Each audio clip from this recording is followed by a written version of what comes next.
Hello, I'm Mary Gannon Kaufman. I'm a registered dietitian and a healthcare chaplain. I've worked in both fields about equal time. Have you ever felt like there was more you could do to help your client to get motivated to stay in this game, to help manage their health or change their eating, but you wondered if you were missing something? You weren't always sure that people were really motivated. They really followed up with what you were talking about.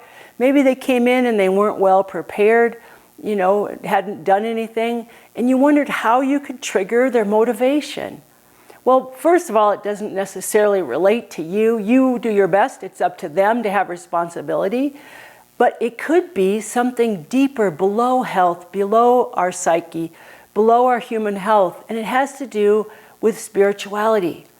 One of my niches is how to help practitioners, healthcare providers, dietitians, connect spiritual care into their discipline. We've talked about spirituality in general terms. We've talked about spiritual distress in one of the previous videos. But I want you to think about spirituality in your own life. Maybe if you're religious, you wonder how could you let that impact the care you provide? If you're not religious, maybe this whole topic irritates you. I ask you to stay here clear to the end. It's not very long. But I'm going to give you some short ideas to help you bring life together in a motivational way. Really, spirituality has a lot to do with motivation.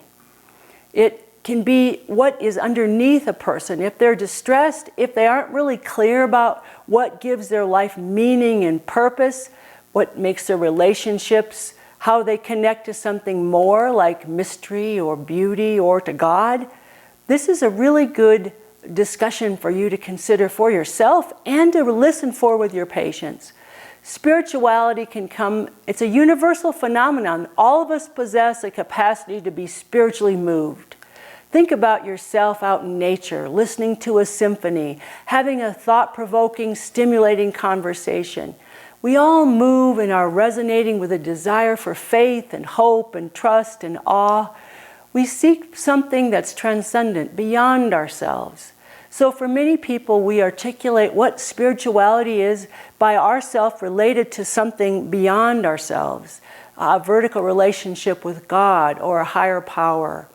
So I'm really hoping that you start wherever you are and you consider in your own life what relates to a higher power for you. We've talked before that mortality rate is lower with positive spirituality. So positive spirituality leads to a greater purpose in living. It's related to having better lifestyle habits. Positive spirituality, where you feel like it brings energy and grace into your life, grounds you, even in the midst of stress, it can reverse metabolic syndrome when we control for all factors. Having a positive spirituality, having daily practices where you nurture your spirituality can really reverse metabolic syndrome. It can really improve it. It can lead to a smaller waist circumference because you have better self-care behaviors, greater intake of fruits and vegetables. They've done research. They've noticed, they've correlated positive spirituality with greater intake of fruits and vegetables and better self-care behavior, even more flossing of the teeth. So it really reduces the non-communicable metabolic illnesses, so less abdominal obesity. So positive spirituality is a protective, restorative behavior, just like healthy eating is. We notice that positive spirituality reduces inflammatory markers. It's not just about better gut health. It's about holistic life health. So especially we've noticed that positive spirituality lowers metabolic markers for men and it reduces unhealthy CRP values. But for both men and women, a higher purpose in living, a higher positive spirituality is correlated with a slower rise in CRP associated changes with aging. We've noticed too that women, or there's a beautiful study that showed women with HIV and AIDS with higher existential well-being or higher spirituality had lower CD4 cell counts. So positive spirituality lowered viral load. Positive spirituality lowers the inflammation markers in the body. It goes all the way down to our DNA. So positive spirituality increases the methylation of our DNA. So it can really silence genes that promote inflammation. It was interesting. They've done studies that meditation appears to make the nervous system more plastic and flexible. You have a parent, or even yourself, you're worried about some cognitive decline.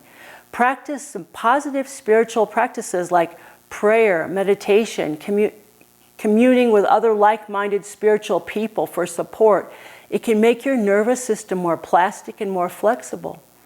Positive spirituality is too often also associated with less neurodegeneration. It has better glucoregulation and reduced risk of cardiovascular disease. So with your diabetic patients, considering a spiritual practice can improve their blood sugar levels, just like taking a walk after a meal. So less cognitive degeneration.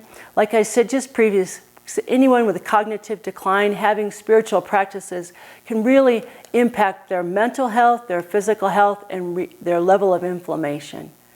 Spirituality predicts a better appreciation of the body and quality of life, and less activation. This was a really interesting study.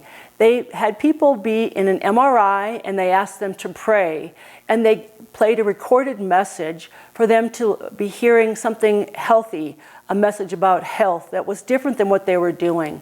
So the people that were praying, these conflicting messages triggered less conflict areas of the brain. They were more open to the positive messages.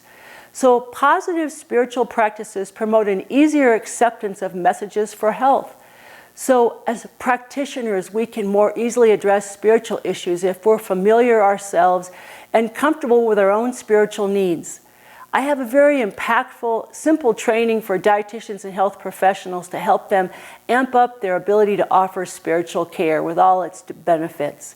I've linked a reflection activity, a spiritual activity in the comments below. I really hope that you download it, use it, and you comment in the comments below so we can form our own community of support right here at this place. So thanks for coming, and I look forward to having some more topics. Thank you.